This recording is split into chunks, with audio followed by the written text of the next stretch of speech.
Hello, I'm Derek.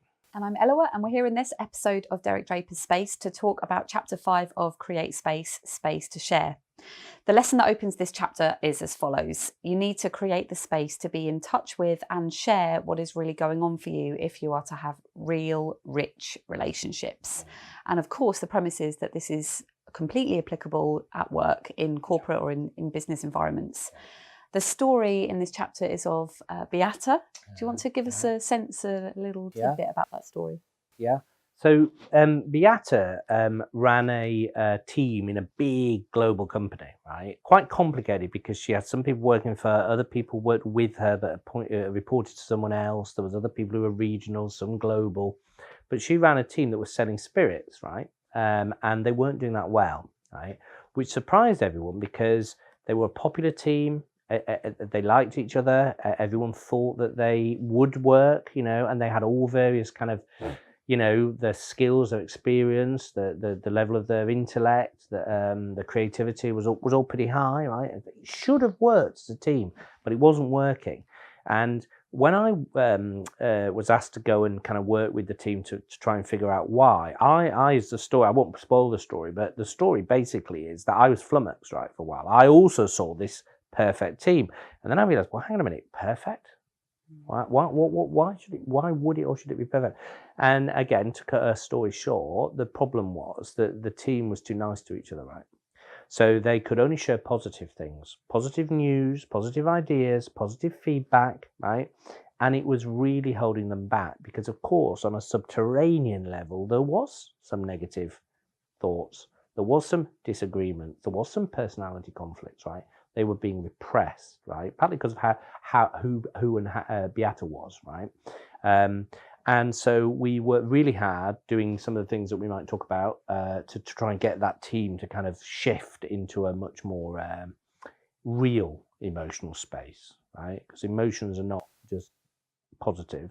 Sometimes they can be negative, but the negative emotions are also important. There's something kind of very in vogue at the moment about positive psychology, focusing on the positive, and there's lots of studies about the benefits of gratitude and people who consciously count their blessings, who are less prone to depression and do tend to be happier, although of course there are nuances to it. I think the risk is that we take that just at face value and it's a bit black and white and two-dimensional.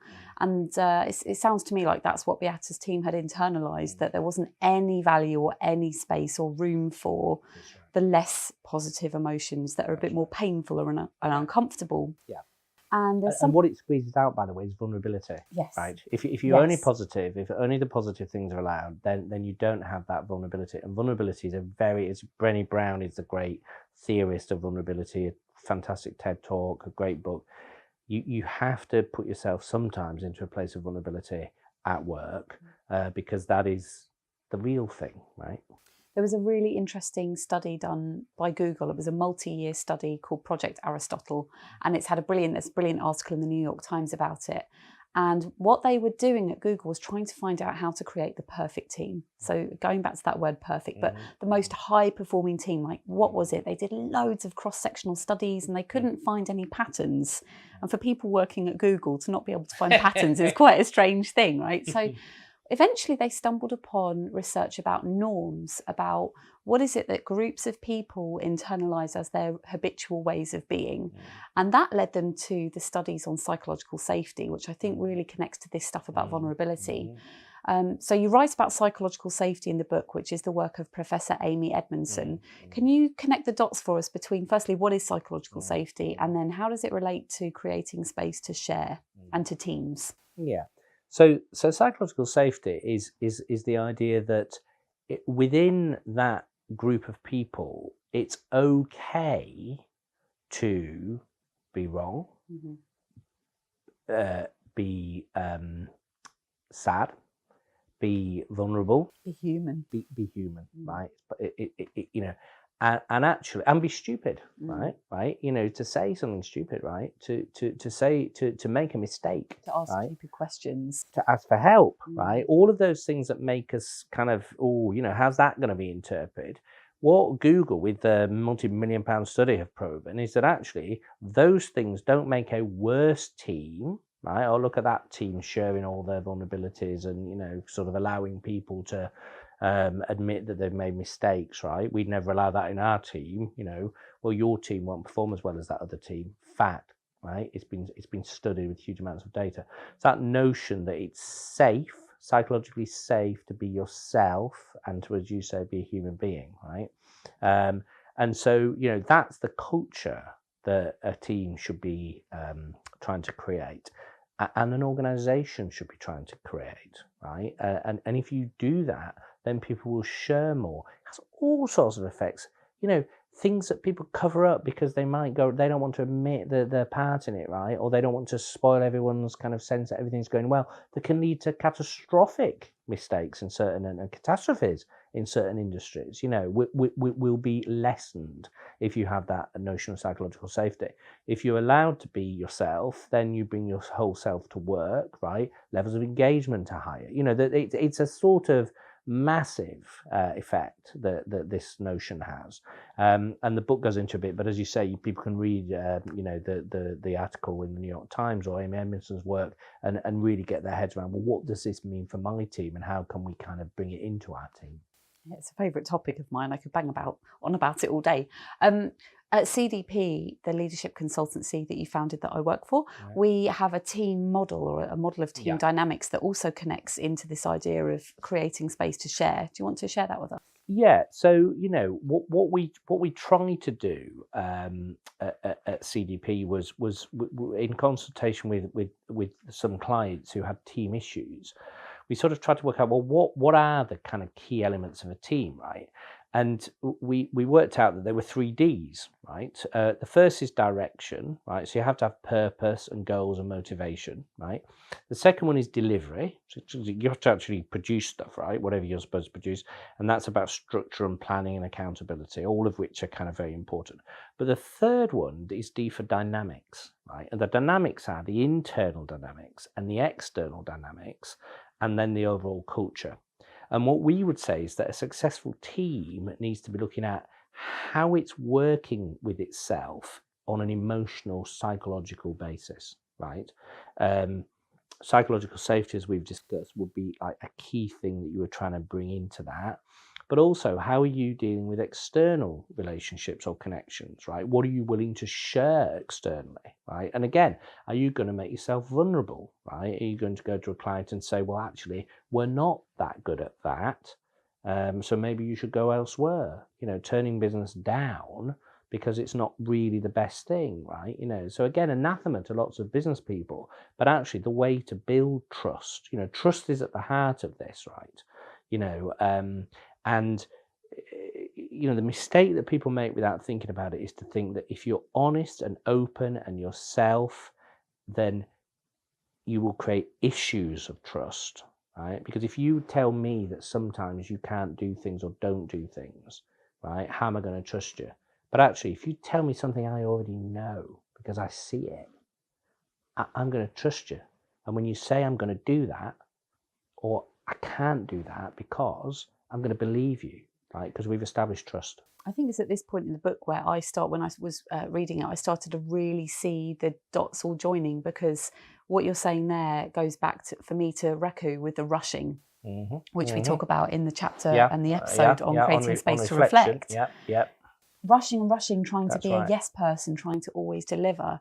And actually taking that space to reflect and be honest with yourself, and then check in with what you're feeling. Oh God, I'm feeling really overwhelmed and stressed. I'm dancing on the edge of burnout here. And then taking that to your colleague, your line manager, your direct reports, and actually being honest. That's actually what builds trust. And also, of course, you know, our view as psychodynamic psychologists would be that these emotions, these issues, they don't disappear just because you repress them, either yourself or in an organization or in a team, right? What happens is, if you try and not have them in the picture, right, if you squeeze them out, bang, stress, bang, massive people being ill, signed off work, right? Bang, very low levels of well-being and therefore engagement, right? Bang, people being basically miserable at work, right? So they don't disappear. It's not like you say, oh, we don't have emotions here. Well, you do. Where are they? Where are they? And how are they then affecting the work, right? So it's all about being open and honest enough to say that emotions matter and we can kind of handle them here. In this workplace, in this team, in this organization, we kind of accept that emotions are there and we're going to kind of talk about them. And speaking of which, that takes us to something else I want to cover, which is the idea of challenging conversations. Yeah. And as part of that, listening. Yeah. It's really easy to think that we all know how to listen. I'm a great listener. It's really easy to kind of claim that about yourself.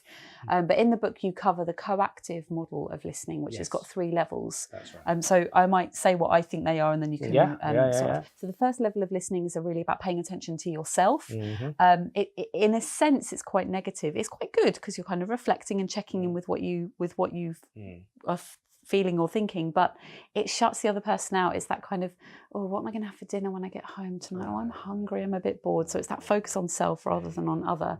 Or even, by the way, not quite as kind of dismissive internally of the other person. It could be, that's a good idea. Oh, how could I do that? Or how could I use that? Or actually, I've got a slightly different spin on that. You know, so what you're doing is you're using the other person, what the other person is saying, as kind of fuel for you, rather than really listening, right? Really sharing. And that's only level 1. Level 2 listening is where you really focus on the other person. And so level 1 listening, you might be waiting for your turn to speak. Level 2 is a little bit like being really attentive, like a mother would be to a child, like you would be with a friend who's sharing something with you, or in a meeting where you're just riveted by what's being shared. So it's that real focus on other. And I suppose the space that we're suggesting people aspire to at least some of the time is that level 3, where it's that blend of self and other, and you're paying attention to the subtext, to the energy, to the tone of voice, and maybe to what's not being said, which I think ties back to your point about emotions. Like maybe if there's no space to feel, well, how are they coming out in the organisation? How is it being expressed? You know, in your organisation, are the engagement statistics as poor as Gallup finds worldwide, where I think 13% of employees worldwide are engaged in their organisations? It's just a kind of ridiculously low number of people.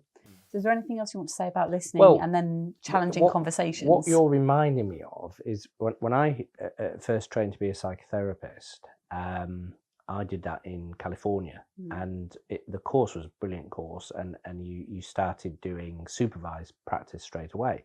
And I worked with what we would call in the UK juvenile delinquents, right? So teenagers who'd gone off the rails. And the first patient I ever had was a 17-year-old boy who spent the entire session telling me in painstaking detail how he had taken a razor blade and peeled, scraped every bit of paint off his bike, right? And in those 50 minutes, that was literally all he talked about, right?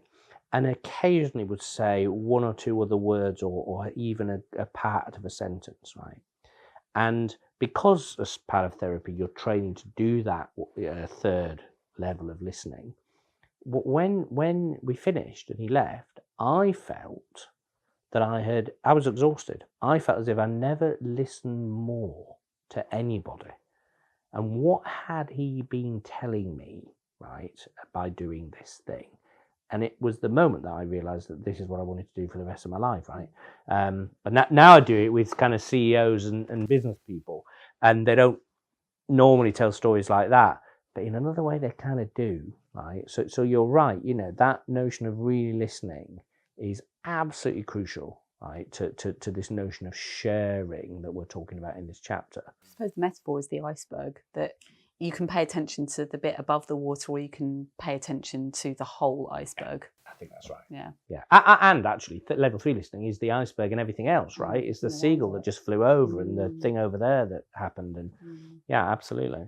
Listening's really crucial when it comes to challenging conversations, which I've mentioned a minute ago. And they connect back to this idea of sharing, being human at work. This idea of vulnerability isn't always just about saying, hey, I'm human and I've got a lot on and I can't get everything done that I said I would get done. It's also about taking risks, and that's one of the aspects of psychological safety is in a team where that's present, people will take risks and they will voice.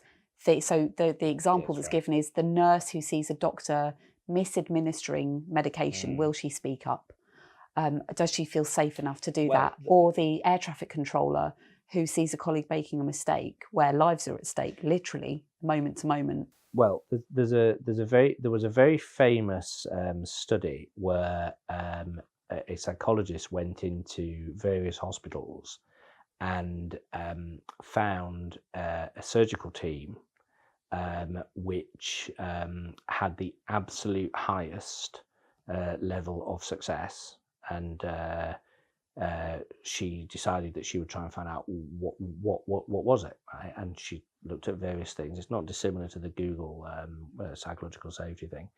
And in the end, she had an absolute kind of eureka moment when she realised that actually that what was happening in that team was that nobody was admitting to any mistakes. They were actually one of the worst teams, right? But no, I mean, challenging conversations are really interesting, and I won't go into them in detail here. But I did use the idea of challenging conversations with Beata and her team, and you know, the way we do them is pretty challenging, right? But in the book, the point I make is that we could all have a challenging conversation, right? And it's just about communicating on a different level, right? And there's kind of 10 questions. I go first.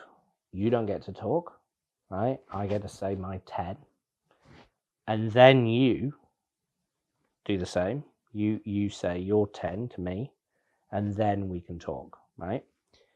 So each person says, what do I think we are really talking about? The real uncomfortable truth, not the surface version. Why do I think we haven't talked about this before? What am I feeling about this? What am I thinking about this? Potentially in that order, by the way.